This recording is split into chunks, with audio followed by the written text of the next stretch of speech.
listen, we might be talking about racing this weekend, but something Tim and I will have both of our eyes on as well is the start of the NFL season because baby. Yeah. Game 1 this week. Every touchdown brings you closer to a payout with DraftKings Sportsbook, an official sports betting partner of the NFL. And this isn't just football, Tim. It's first down, touchdown, fireworks, anytime TD rushes, live bets that ride every momentum shift at DraftKings. Every play is your next shot to win. And new customers, this one is for you. Bet just $5 and get $300 in bonus bets instantly. Plus, grab over $200 off every NFL Sunday ticket Plus, grab over $200 off NFL Sunday ticket from YouTube and YouTube TV. Now, your season starts now. Download the DraftKings Sports app and use the code SDPN. That's code SDPN to get $300 in bonus bets instantly when you place your first bet of $5 or more, plus over $200 off NFL Sunday ticket from YouTube and YouTube TV. In partnership with DraftKings, the crown is yours. Gambling problem? Call 1-800-GAMBLER. In New York, call 1-877-8-HOPNY or text HOPENY 467-369. In Connecticut, help is available for problem gambling. Call 888-789-7777 or visit ccpg.org. Please play responsibly. On behalf of Boot Hill Casino and Resort in Kansas, fees may apply in Illinois. 21 plus age and eligibility varies by jurisdiction. Void in Ontario. Bonus bets expire 7 days after issuance. See sportsbook.com, DraftKings.com/promos. NFL Sunday ticket for new subscribers only and auto renews until canceled. Digital games and commercial use excluded. Restrictions apply. Additional NFL Sunday ticket terms at youtube.com/NFL Sunday ticket/terms. Limited time offer. Let's go. What a day for Formula One news. Colton Herta, as it's long been rumored, is going to Formula 2. No, he is the Formula 1 reserve driver officially today as with Cadillac, Tim, but he doesn't have the super license points. So, this is a crazy announcement. He's an American driver. The team needed that. What do we know? Okay, so here's what we know. We know that Colton's going to become the test driver for the Cadillac F1 team. And we also know, Adam, that Colton doesn't have enough super license points to, literally become a reserve driver.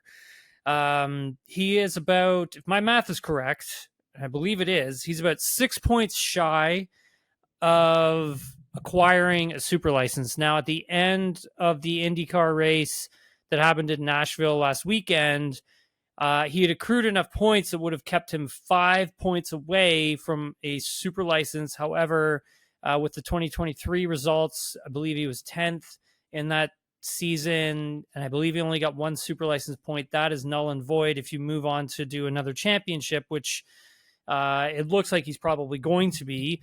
Now, the question is going to be, does he do, Adam, Formula 2 this season? Jump into a car now. Exactly. Now, here's the thing with all that for the Formula 2 point system. Now, it could be a possibility that we could see him in an F2 race this year, and then maybe take part in F2 in a full-time capacity next season. However, if he stays as a test driver, he will be allowed to do FP1 sessions. So doing the F1 FP1 sessions, Adam, that's going to give him 1 point per 100 kilometers he's able to finish. Does that make sense? So if he's able to get through the full test program, Colton will have 1 point at the end of each one of those. It just depends how Cadillac decides they want to do that. Now, does he technically then have to go and do Formula 2? Not necessarily if he's able to accrue the amount that he needs. So if you're taking a look at the FIA super license points per series, let's say Colton finishes 10th in the F2 championship next season, that's about 3 super license points. So then he would only have to do 3 more FP1 sessions and make sure that he gets the necessary mileage to be able to qualify for the super license. And Adam, a lot of all this has to do simply with this archaic FIA super license points system where they kind of have IndyCar slotted in between Formula 3 and Formula 2, which is absolutely ridiculous. Yeah, because it's IndyCar is an elite level of driving. Oh, God, those guys are, yeah, exactly, Adam. You said it best. When, we take a look at this, there's a number of different things. So you brought this up actually last time, our last setup, or last race preview. Yep. And some of the folks I talked to thought it was a bit of bull that Colton would just drop an IndyCar seat and go and jump in an F2 championship, may get his ass kicked there. And then, what are you really showing to the world in terms of having an American on the F1 track when they didn't perform well in Formula 2? And let's say you've got a Formula 2 champion who never got that opportunity to jump into an F1 seat. So it doesn't, at the time, that didn't make sense. It didn't make sense for him to give up on the Indy 500. It didn't make any sense for him to give up on being one of, if not the highest paid IndyCar driver on the grid. Like, he's getting paid really well, Adam, and didn't make a lot of sense to really give up on that. Now, the things that I've learned. So Dan Tauris sounds like he's willing to flip the bill on a lot of this stuff just to have an American a part of the team. And I would say that, Colton's probably not giving up, if at all, anything of his salary. No, they're paying him. Which I find very interesting. Because if you take a look at... What do IndyCar drivers get paid? Like, we hear rumors about what a Formula One car driver makes. What does an IndyCar driver make? 6-7 million a season, maybe a little bit more. That's pretty good. That's a good lifestyle. It's really good money too, if you think about it. I mean, back when I was carving up through the ladder system, the champ car drivers, some of them weren't even getting paid. Like, you would be lucky if you were making any money, and if you were, it was maybe be part of your winnings. But I think at the time, Paul Tracy was getting, he was probably getting like $3 million a year. That's when he was with the Players Program, and I want to say that's dating back to 2024, 2023, and he won that championship. Wait, 2024 or 2004? Sorry, 2004, 2003. Right. And at $3-4 million at that time is a fortune. Yeah, it was good. It's good money, but again, he would have been the highest, top of the sport. He would have been the highest paid driver, and now they're getting way more than that, which is, for me, the series now is getting more popular and it's growing, but back then that Champ Car series was really popular, man.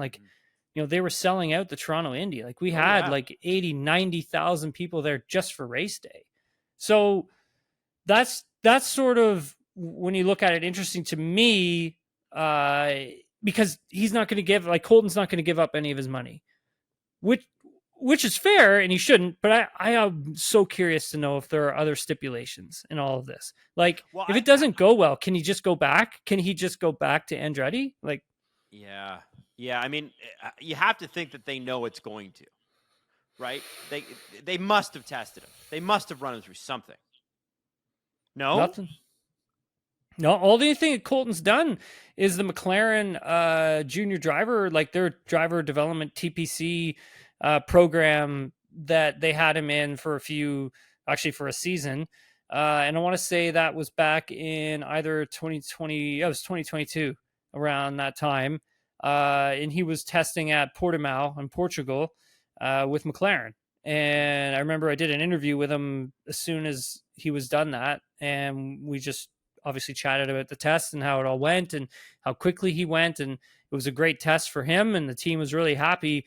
But that was never going to go anywhere because he was already contracted to Andretti, and he was on the verge of signing this massive mega deal with Andretti. And so obviously that contract gets rolled into TWG Motorsports, which owns the Cadillac F1 team. So that's where I'm That's like, convenient though, right? They own both, so I feel like that's an easy contract thing to iron out, because I can't imagine that if it doesn't work out in Formula One and they're like, sorry, you're not even good enough to be our reserve driver, which I would find hard to believe, by the way, that they're not going to be like, hey, we'll put you back in IndyCar. There's a lot of value to this guy. He's got a huge name brand in the United States.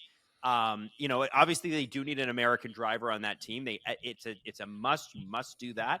But Tim, like, it's sort of like moving one driver from one pocket to the other pocket in your jeans, right? yeah. Like it's just an asset movement, and I think it's the right one. It makes a ton of sense. Yeah, for sure. I texted him today, just congratulating him on the move. This is obviously something that Colton's always wanted to do. He's always aspired to get to F1 and to race in Formula One. So I just, obviously sent him a quick text, just congratulating him and how things have turned around for him, and look forward to seeing him in the paddock this year coming up, or next year coming up, I should say. But this is definitely unfinished business for Colton, right? Like, this is, if you go back to his time racing in Europe, I don't necessarily think he had everything that he needed to be competitive. Like, it wasn't that it was a bad results he was getting when he was over here. It was the fact that I don't think he had the full budget to really show his true talent and show what he could really do. So this for Colton is very important for him to succeed at. This is something that he really, I think, is one of those things, Adam, he needs to check off the old bucket list. So I can see why he would be willing to give up the seat at Andretti. I could see why, maybe he takes a bit of a pay cut, but at the same time, I think, Adam, if you're Colton and you're going to go to Formula 2, I mean, man, you could have some like 18-year-olds really kicking your ass. So Yeah. it's a risk. It's a huge gamble, man. This is a huge gamble for this guy, because what's the optics? What are the optics going to be like, Adam, if this doesn't go the way he wants it to? I think if you're an athlete, though, you're looking at it, Tim, like, I have to do this and I will do this, right? Those guys at that level, and you were at that level, you're just under it.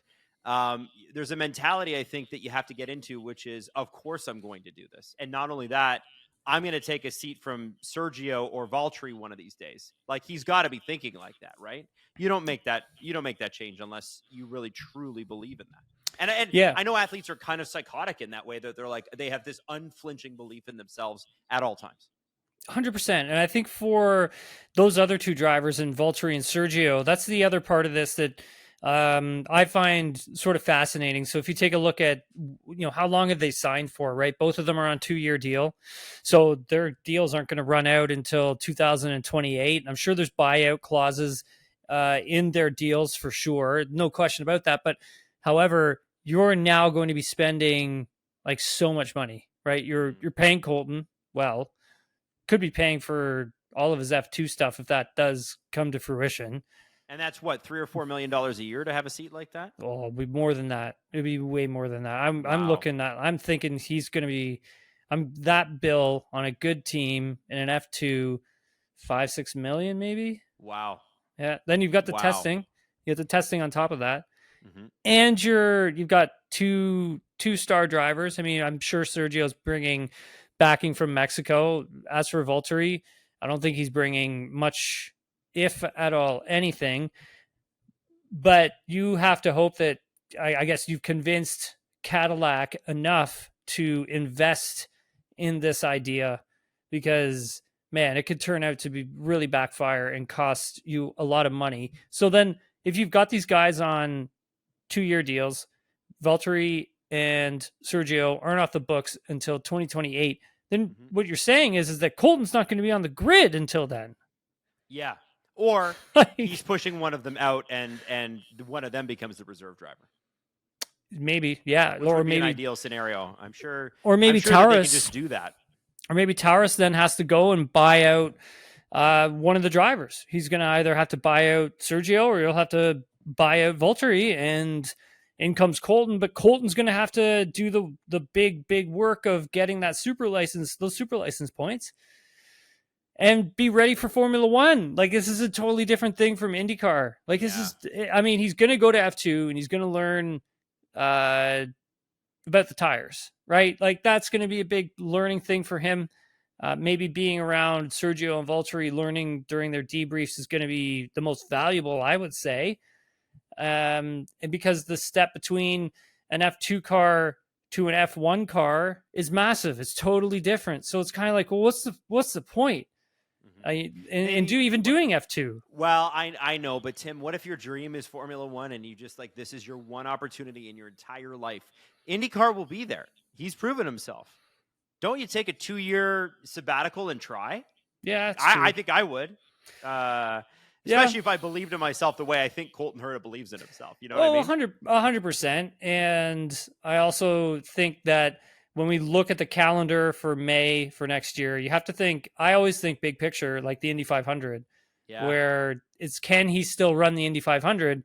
And when I look at the calendars, yes, he can. He can still go take part in the month of May. Yeah. Because the basically, I had it all planned out, but essentially he can essentially attempt the Indy 500 because there is no, I believe there is no race on that date. That's what oh wait, Monaco, Canadian Grand Prix is, never mind. But again, he's not the reserve. Again, Adam, he's not the reserve driver. So not yet. Yeah. Not so could he still go and do it? I think so. That'll be interesting. I wonder who will be the fill-in reserve driver until then. I have heard rumors, Tim, that Mick Schumacher, who was, I hate to do this. I'm not trying to stamp on stamp on Mick Schumacher, but again, how many teams have to turn this guy down before the rumors, we stop taking those rumors seriously? There was a rumor out there that Mick was offered a reserve driver position with Cadillac, but that he chose to stay with Alpine because he's got a really good thing going on with WEC. Have you heard anything to that to support that? I did hear that he had meetings with Graham Loudon at Cadillac. I did hear that. Now, what and he's done a great job in WEC too, right? Like, it should be noted. Yeah, exactly. I mean, but like, what were those meetings about? Was it about maybe being the reserve driver, or was it about trying to get the race seat? I think it was about trying to get the race seat, not so much the reserve driver role. If you're Mick, I mean, I would keep going in this World Endurance Championship direction, try to win more 24 Hours of Le Mans, explore other options that way, because yeah, man, I just think the Formula One door is shut. Yeah, I think so too. I again, if it was any other driver with any other last name, I don't think we're talking about them anymore. And, you look at how quickly some guys, and one of the guys that always stands out to me is Daniel Kvyat, who was a very, very highly touted and promising guy. And, he was booted out of his seat for some guy named Max Verstappen. And the rest is history. And not that Daniel's not gone on to be very successful in racing elsewhere, but it's one of those where sometimes you get a snap at it. You get a few races to prove yourself, especially with Red Bull, and then it's gone and it's over. And you look at Nick DeVries and what he's been able to do in Formula E.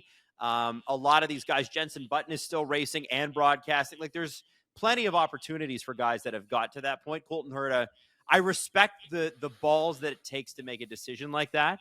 And listen, Tim, if he turns this into something, 2028 is the first year where we could reasonably expect Cadillac not to be in the basement from this vantage point, right? Yeah. So he could be stepping into a good car. Yeah, he could be. That's true. If they figure it out. Yeah, if they figure it out. I mean, they will still be using Ferrari power units up until that point, so they don't really need to worry about that side of things. It's more worrying more so about the chassis side of things. Like, look, I'm not trying to be negative about Colton's move. I'm more approaching this from, if I was his manager, what would I suggest? Right. However, I like the fact that Colton's going to take a shot at this. I think he deserves it.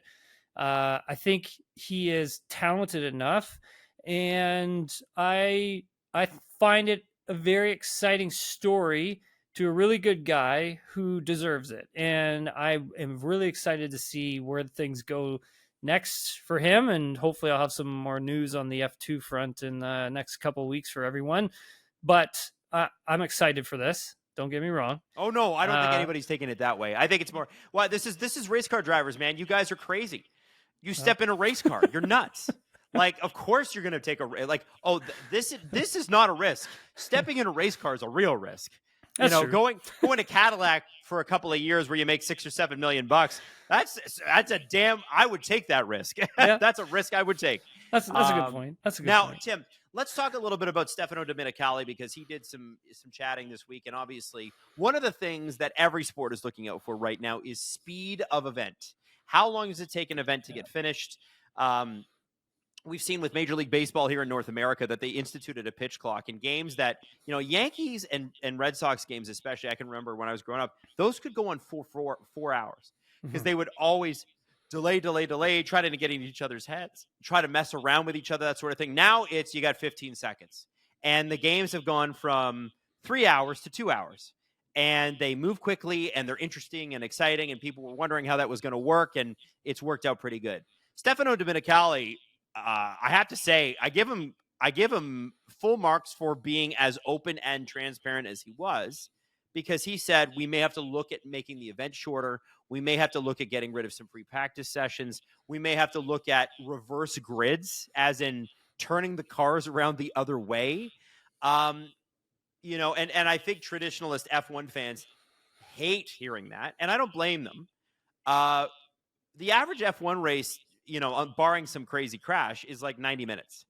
At least, it's slightly above that, but that's generally in the vicinity of what you would expect. I am curious, to attract younger audiences. Formula One has the Formula One Kids stream on their F1 TV app. They've got a few other things. Do you think that that's really a problem for Formula One, a sport that I think of all the sports worldwide had seen the most percentage growth, double digits each year for the last 10 years? Yeah, that's a good question, because take a look at the average length for some of the bigger races that are out there. I mean, obviously you have the 24 hours of Le Mans, it's 24 hours. That's a different story. You look at NASCAR, it's averages just over 3 hours, so it's probably close to 3:15. 3.5, actually, I read today. That's way too long. Those are long. Those are. Sorry, that's not for me. It's just way too long. IndyCar for me is starting to feel like it's getting a little too long. It's like probably close to an hour and 45 minutes.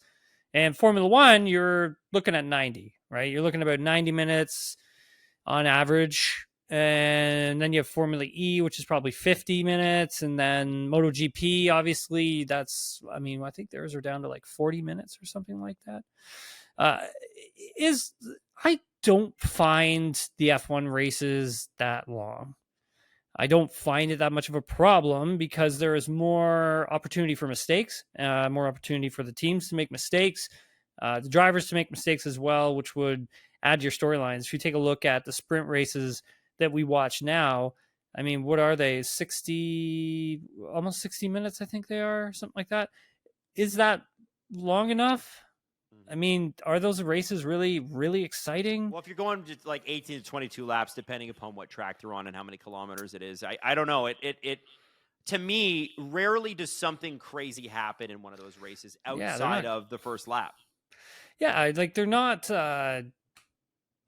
incredibly, they're not groundbreaking. Like, we're not seeing something that's, you watch a Grand Prix and something big happens, it's a big moment. It's a huge moment within that race. If you look at the sprints, I mean, they're okay, but there's not as much risk that's happening within them. I mean, you're not even getting pit stops. Like, it's just, and so what do you think is going to happen if you shorten the races? I mean, you're going to have to redo all of your, even though they redo tire compounds, but you'd have to severely redo them. Not only that, where's the build? Like the build up to things, and then we take a look at like how long they are. I don't know, man. I think things are fine. If anything, shorten it by like 5 laps, 6 laps, sure. But I think if you're like younger generation, like they'll find a way of watching it, consuming it. And we see that with everything. Sometimes the younger generation consumes highlights on YouTube. That's all they need to see. Or sometimes they consume stuff off Or that's Twitter, all they want. Instagram. And shortening the exactly. race may not even bring them in. 100%. And I Right? think that's the wrong move. I think so too. Like when he said, "Oh, we've seen that our highlight packages are quite popular online." Well, that's because on any given race in any given time zone, there are millions of people that can't watch because they have kids and lives, or they're asleep, or whatever. And what creates the electricity of those highlight packs is the long race and the many, many, many instances of potential error that create those events in order to create those highlight packs. So if I were in the same room with Stefano, I'd be like, well, listen, if your highlight packs are doing great, find a way to monetize them better, right? Like sell sponsorships on them, do whatever you got to do, because the main race is driving the highlight pack. There is no highlight pack without the main race, and if you're shortening the main race, you're shortening the margin for error for the drivers, which means you're shortening and you're killing the ability to make a great highlight pack too. So I don't know. My thing is, Tim, if they want to make the races more exciting, it has to come down to things like the width of the cars. I understand they want to keep the cars on the road and safe. You can weigh the cars down and make them slimmer. You can make some of these tracks more interesting. You can. Dude, you can make the racing. You can make the racing more interesting. Like if you're worried that like the races are too long, some maybe too boring or drawn out, I got a list of things that you can go through and have a look at and experiment with instead of just trying to reduce the number of laps within a race. Like right now, we finally have convergence within the sport, and all of a sudden, we're just gonna snap our fingers and move into another regulation where you're going to get another round of dominance from someone, and who knows how long that can last. That's definitely going to drive down your audience if that happens. So why not stick with, this is just one, why not stick with your regulation for 10 years? Just stick with it. Let it do its thing. Let everyone catch up and let there be great racing, because look how important qualifying is now, where if you're not into Q2, the chances of you getting points are like very challenging. However, there are moments now where if you qualify dead last, then you have a chance of getting points. Yes. Like high points. Like look at Lance. Yeah, look at Lance and Big. 100%. So why shorten the race when the entertainment of the product, you can keep it at this high level for a longer period of time, which is going to bring people in, Adam. Like, well, and Tim, bring people in. The thing that they're also, they're leaving out of this is Formula One has in the past few years brought a lot more street circuits on, and are walking away from places like Belgium. And you mentioned the Portuguese track, and I know there's a lot of fans of the Turkish track. Real racetracks, real excitement, and we're just not getting it, right? We're not getting those. You want to make the racing more exciting, you could put it on a racetrack. You could you could start there. And doesn't mean that there's no room for street circuits, but when you get to places like Jeddah, like I don't know, there's not like I actually like Baku. I think that's a cool track. I really do. I know the passing's not great there, but the speed is, and there is passing, and it can be interesting. Miami is a tight track. Where do you pass in Miami? Where do you pass in Monaco? Now, Monaco makes sense. You go because you got to go. But again, you make those cars thinner, and all of a sudden, hey, look at that. We can pass at Monaco again, because it used to happen all the time. So I'm hoping before they get gimmicky, that they look at the list of other things that you mentioned, and I'm sure there's people listening to this going, well, Tim and Adam didn't say this and this and this and this and this. And by the way, 100%. You're right. You're right to think that. We can't name them all. There's a lot of things they could do. So 100%.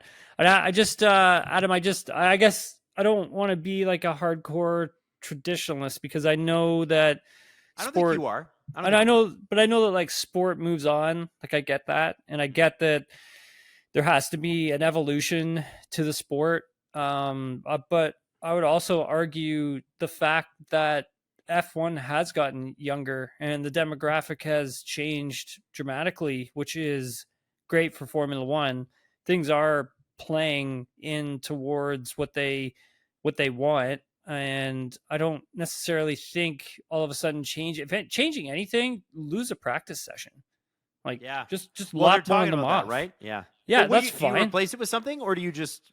I would just have one 90-minute practice session. That is it. Friday, you get your one 90-minute practice session, and then Saturday, it's straight into qualifying. There's a way you could probably make qualifying a little longer if you wanted to, and then you go straight into your Grand Prix.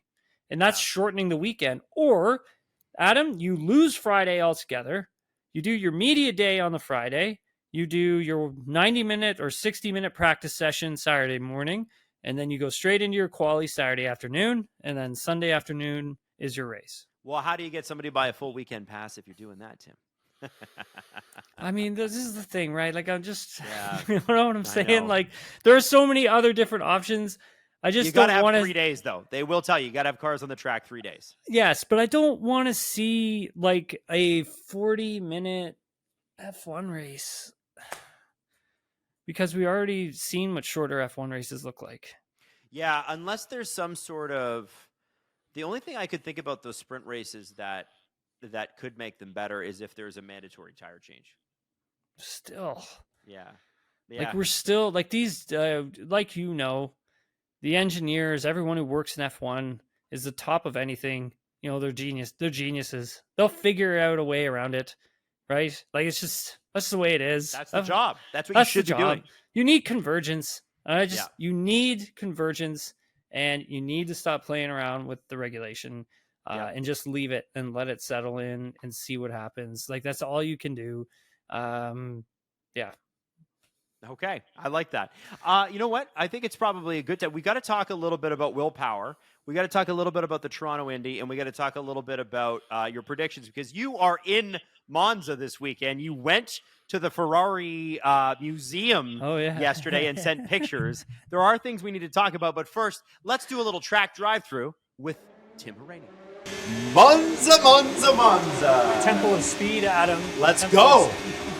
Listen, this track is the favorite on the Formula One calendar of just about everybody. The drivers love it. Yep. The fans love it. I love it. We saw the Dutch fans go berserk last week at Zandvoort. Now we're going to get the Tifosi. Now tell me about, Tim, being a Ferrari fan amongst Ferrari fans. You're making it sound like I'm a Ferrari I didn't say, no, I'm not. I'm sorry, I'm not saying that. But tell me about what it's like to be around. This is like the home of Ferrari fans, right? It's down the street. I used to. I lived here for a little bit when doing the GT Championship. Oh, okay. So I've spent a lot of time in like Monza, testing on this track. Living in Milan was like a thing. Well, that's crazy. It was cool. Did you go to Fashion Week? I didn't. You didn't go to Milan? You're a race car driver and you didn't go to Milan Fashion Week? Adam, I had That's no where you money. meet supermodels, Tim. Way, like, I could Nobody at Milan Fashion Week has money. They're all pretending. I was going to show up in like my sneakers and a pair of jeans, like, and that's going to be it. You would be, you'd be Mark Webber. Essentially, the Mark Webber story? I don't know if anybody knows this. When he won Monaco, he didn't expect to win Monaco and didn't bring a suit. So he wore jeans to eat with the royal family, which I think is hilarious. That's the most Mark Webber thing ever. I love it. That's Mark Webber to a T. Now, Tim, what are these Ferrari fans like in person? Like, what is it like to be there and see them all whipped up and excited? Is it a little intense? Is it a little loud? Adam, you have to remember Ferrari is like a religion in Italy, right? Yes, of course. Like a religion. I just absolutely botched this entire thing. No, you didn't Mazepin it. Ah. But this is also the track famously where Lewis and Max ran into each other. At that corner. Yes, right at that corner. I mean, this has been. I mean, think about the top. What are your top 3 moments of Monza in Formula One history that you can remember? Doesn't have to be the top of all time, just your top. I would say that one. Mm-hmm. I would say Charles Leclerc winning here. Yep. That was crazy, and Fernando Alonso winning here. Okay. Those I think for me, anyways. Yeah. I mean, like probably Schumacher too. Right? But Yeah. Those ones for me really stand out. Lewis and Max running into each other here That's just up there for sure. one of the craziest seasons in Formula One history. I also want to do a little small mention to that race to Daniel Ricciardo, who won his only race in McLaren. Oh, yeah, that was the McLaren. Yeah. And right. that, you know, what's so cool about that? First off, I just want to say their fire suits, their race car suits that year were the best ones they've ever had. They were the blue ones. Blue? They were mostly blue with little orange, and then they Right. had the stripes down the legs and stuff. I'm like, those are the sickest. I don't know why they ever move off those. But beyond that, I think it's probably the Gulf Oil sponsorship Yeah, that one was switching. cool. But beyond that, I think like this is a track where literal magic happens. I can remember Pierre Gasly winning, you know, in the Toro Rosso, Yep. or was it AlphaTauri at that point? AlphaTauri. Yeah, I mean, this is a track where just crazy things seem to happen, and I wonder, Tim, when you look at the, he's resetting his lap, he's pissed. So horrible. Not magical things for Tim right at the No. moment. That's okay though. What do you think will happen this weekend, and whose car benefits from this? Because we're going to kind of walk through the track anyway, and you could tell us. I mean, obviously McLaren. Yeah. We're going to start there, get them out of the way. I think Ferrari could be good here. I mean, they were good here last year, do you remember? And then maybe Mercedes could be good here as well. I mean, it's just so friggin' tight now. I mean, McLaren has their little advantage. Not little. They have their advantage. But aside from that, yeah, I would say I'm interested to see what Ferrari can do. Really? Yeah, big time. I mean, with Charles racing the way that he is, you think he's due, right? I mean, he's got to be due here. For sure, but like one of the other parts of it is like the Ferrari totally trimmed out. I'd be curious to see what that looks like. I mean, we've seen it sort of trimmed out this season. And here, you're going to have to really be trimmed out. Like the rear wing's going to have a lot of out of the angle taken out of it. So, I mean, I'd love to see what that thing looks like fully trimmed. That's for sure. Yeah, no kidding. It looks like it'll be fun. Now, how do you think a car like the Mercedes car will do? Because obviously, it shows some good speed sometimes, but better in cooler temperatures dating back to last season. It's going to be hot here. It's too hot, Yeah, right? it's going to be, like, Monza's going to be really hot. I mean, let's just wait and see. But I think Mercedes could have an okay weekend. But yeah, my biggest thing is just seeing what Ferrari can do at this track, because we've seen it in other races where Leclerc's actually erred on the side of really trimming the car out and really just going for a more conservative approach. Here, he doesn't have to do that. So I think it's going to be a race where you could see Ferrari putting some pressure on both McLaren drivers, and we'll see what happens with Lewis, right? I mean, like, obviously, can he build his confidence here, do you think? I wouldn't see why not. It's not a super difficult track. It's a track that, for some corners, does require some confidence in the car because you don't have a lot of downforce on it. So you have to trust that you're going to feel comfortable with it while it's floating through sections, like through here. Like this could be a section where you kind of really require that confidence. Right, you can see that. Because the car does just kind of float through these sort of sections because there's just no downforce of the car, right? Right. So I'll be interested to see what goes on with Lewis for sure. I wonder about the backfield here, because the midfield backfield race, and I grouped them together this year because frankly they are very close. Yeah. And you know, coming out of break, you know, you had Williams with 70 points, and but the car was and is sort of slowing down quickly because they're not really putting a whole lot into developing it from Like from the here on out. Williams. Yeah, So when you look at like a Racing Bulls or a Williams, even an Aston Martin's not been great at high speed. So I wonder Yeah, if so I think they'll struggle here. they'll struggle. Okay, so I think. what about like a Racing Bulls car? Because they've really seen some success lately with Hadjar and Mawson. Yeah, they have. I think they'll be quick here as well. They got a really a good sort of all-arounder type of a car. I blew that braking zone. Personal best just went by. Now I gotta figure out how I'm gonna get it back. Oh, there goes the back end. You were doing good there. You were doing good. I would say the Racing Bulls could be good here, for sure. I like what they've done with the car, like we've said all season. But, you know, see what Liam Lawson can do. Like, that guy's had a really nice rebound, I would call it, since the beginning of the year. So, yeah, interested to see what he can do. For this type of track, I mean, it's like, what's your car going to be like when you take all the wing out of it, take all the downforce off of it? How fast is it going to be in a straight line? How slippery is it going to be? I think the Racing Bulls can be pretty good here, Adam. One guy I wonder about is Yuki Tsunoda. Now, a couple weeks ago, Jacques Villeneuve in his crotchety style. Listen, Jacques Villeneuve's nothing if not crotchety. I would say that to his face. He said that, you know, listen, Yuki Tsunoda's had his chance with the big team. He's not done well. And Max, you know, I feel like, first off, that's a little unfair because the car, even Max hates the car. But what do you think about a track like this for a guy like Yuki who is straight line fast? Yeah, I mean, Adam, like, you know, that that Red Bull car is a total handful. Yeah, right? I mean, it's a mess. Like, what are we expecting from Yuki? It's just keep it on the track, try and do your best.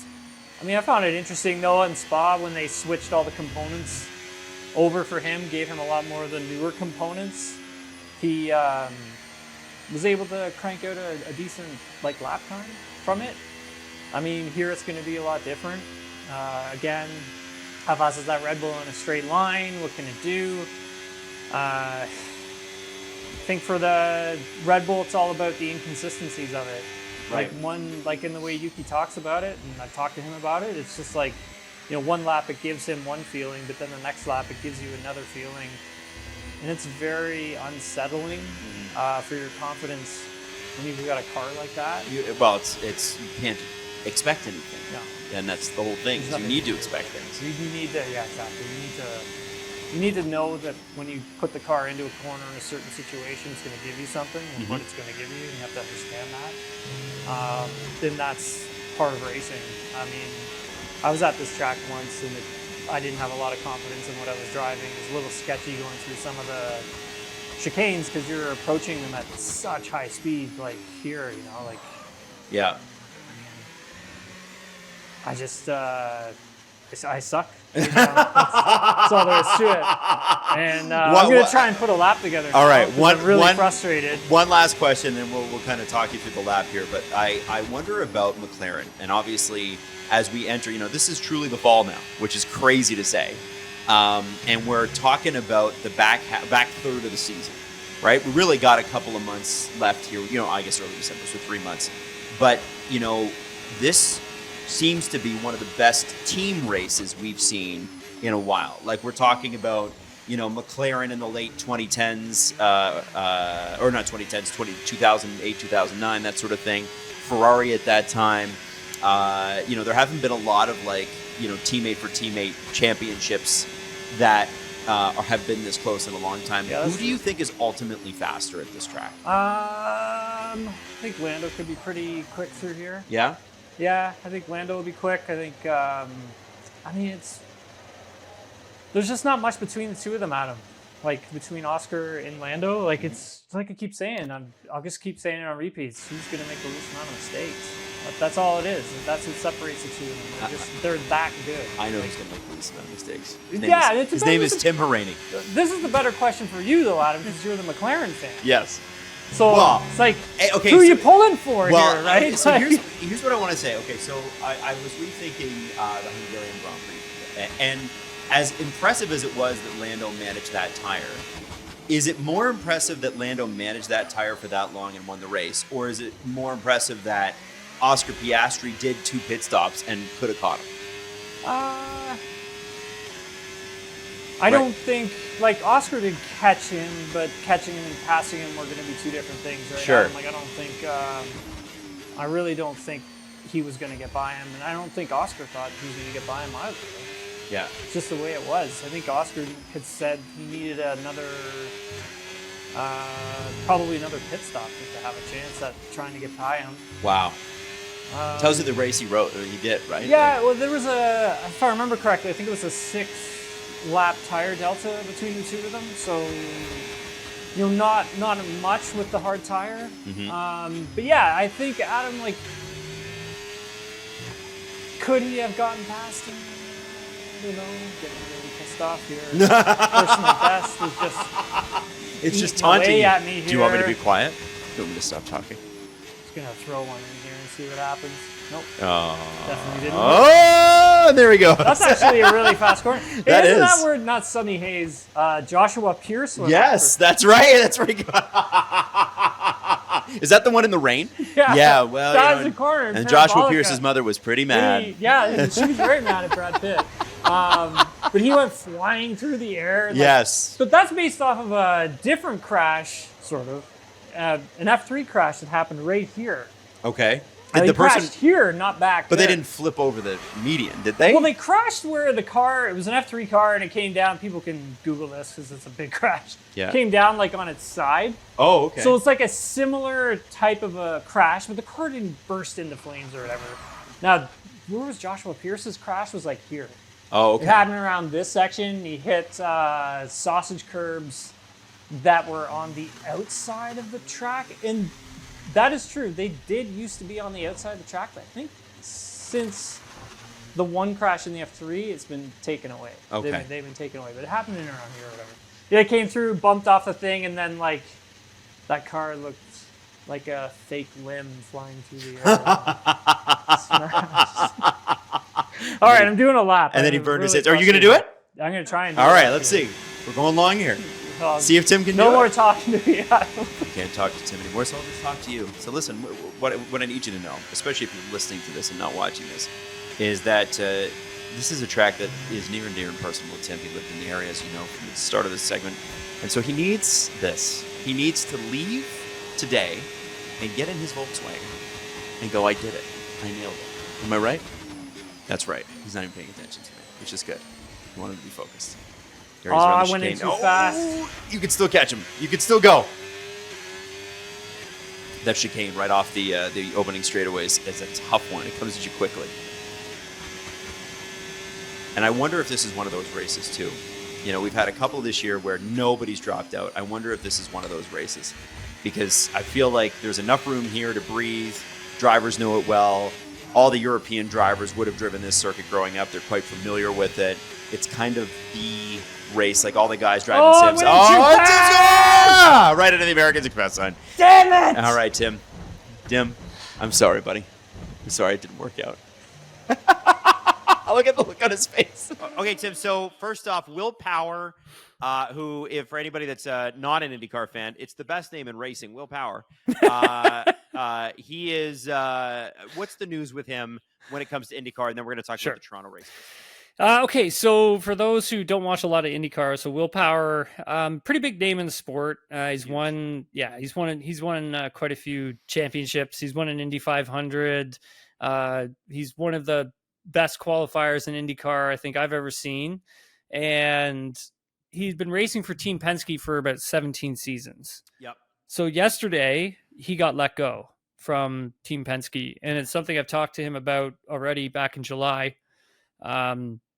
Off the record stuff, just where does he think he was going to go? What does he think was going to end up? And at the time he didn't know. And I was surprised because that's actually a good driver with lots of experience that you would want on your team, especially if you got a younger driver, or if you're the likes of like McLaren, or if you're the likes of, Andretti, even Ganassi, you would want him on your team so you can get the information about what they're doing over at Team Penske to their cars. Mm-hmm. So Will gets let go by Roger. I don't think that was the best move. However, since Colton Herta is moving on to be the test driver in F1, Andretti needed to fill the seat Will Power was available. They signed him, released a statement today. So Will Power will be racing in Colton Herta's seat for the 2026 season. And I imagine he'll be in that seat until Colton comes back in the 26 car at Andretti.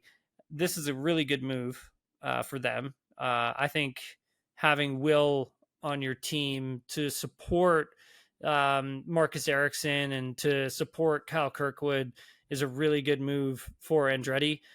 And this gives him another opportunity to maybe compete for victories, maybe compete for a championship if they're able to get things together for next season, and maybe compete for another Indy 500 win. And I still think Will's got a couple really good years left in him. So why not, if you're Andretti, squeeze every ounce of knowledge out of Will that you can with the time he's got remaining in the sport in terms of that high performance level.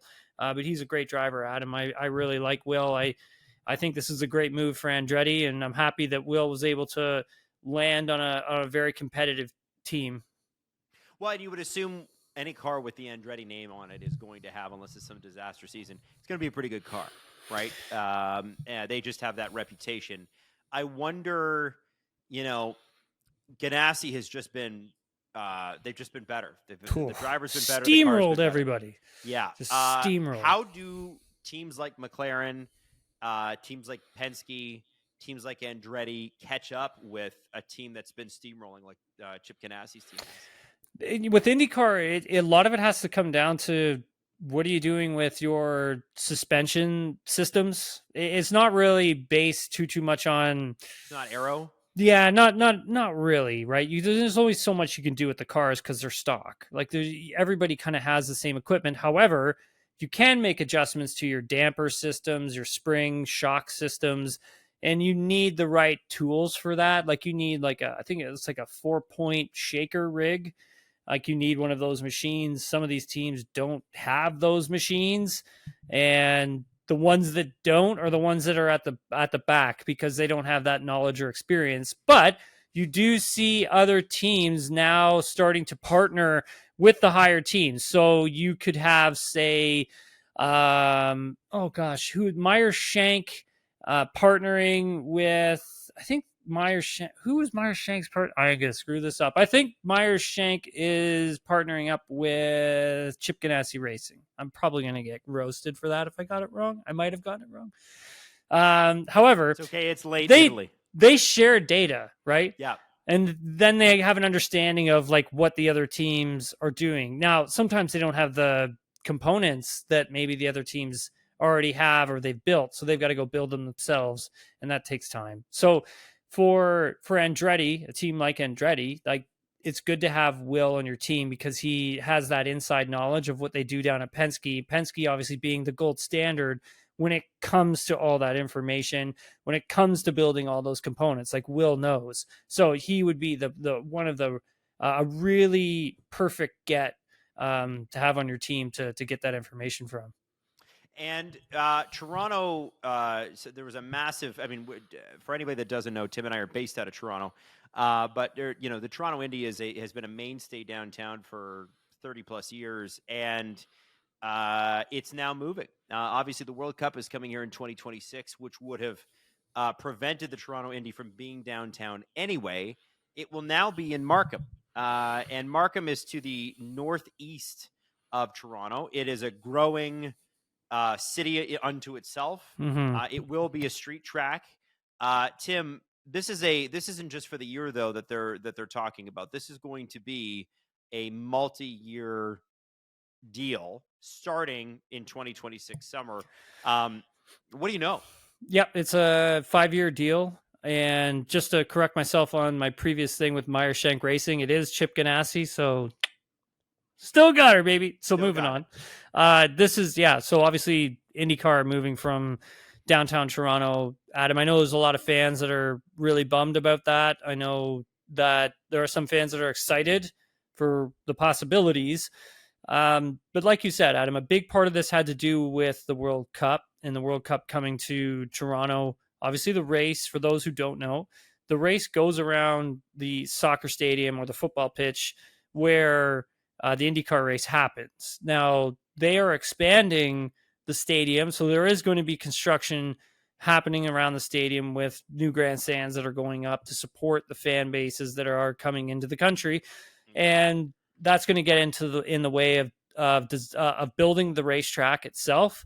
And so they needed to put this race somewhere because it is an important market for them. The other part of this, and I heard from the president of the Ontario Honda Dealers Association, Toronto Indy, or now Markham Indy, I guess it's called. He basically had said that they were kind of tired of doing these one year deals with the city of Toronto, and you never knew if you were going to be back, having to do another 1 year deal,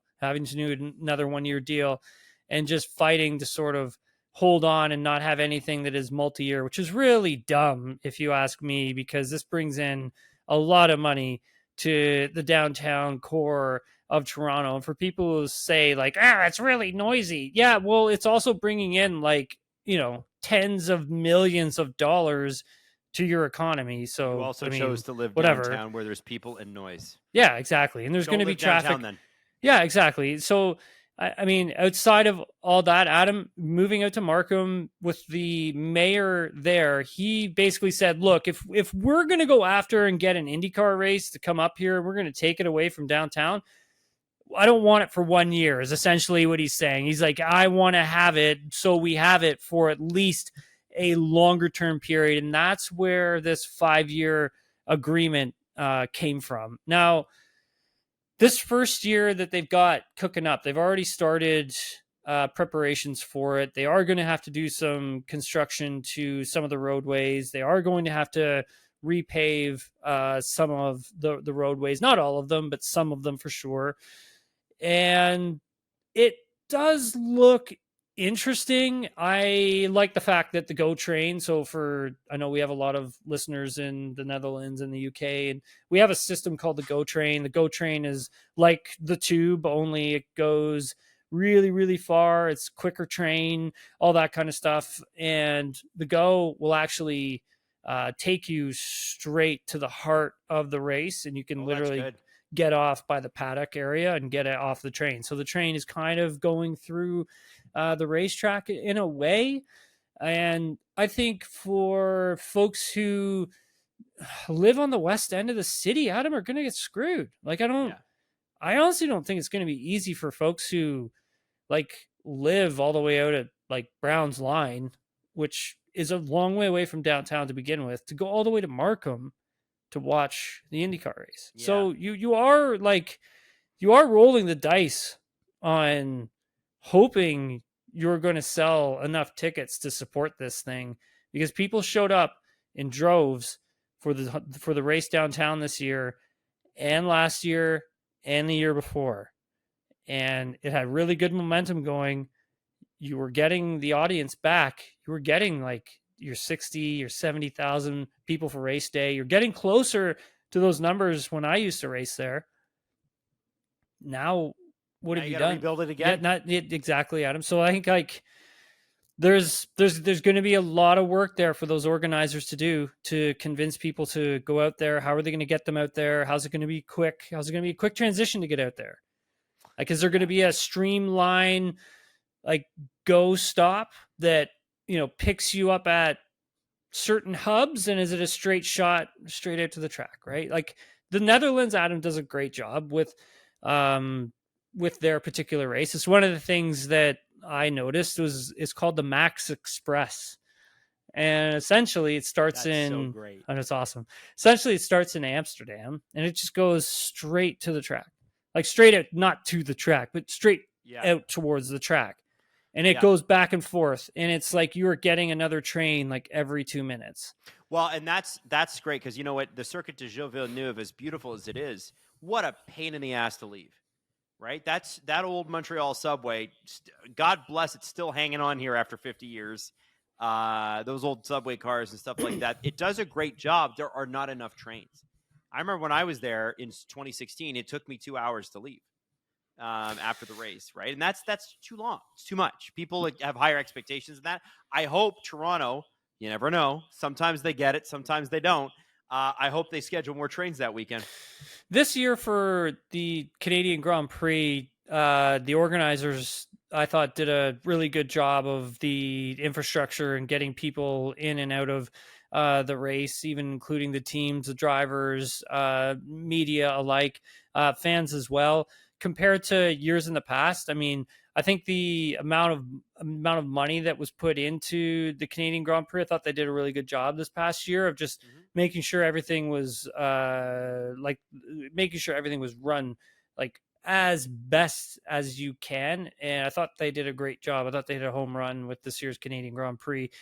With the Toronto Markham Indy, I mean, maybe they should call up the organizers at the Canadian Grand Prix and ask for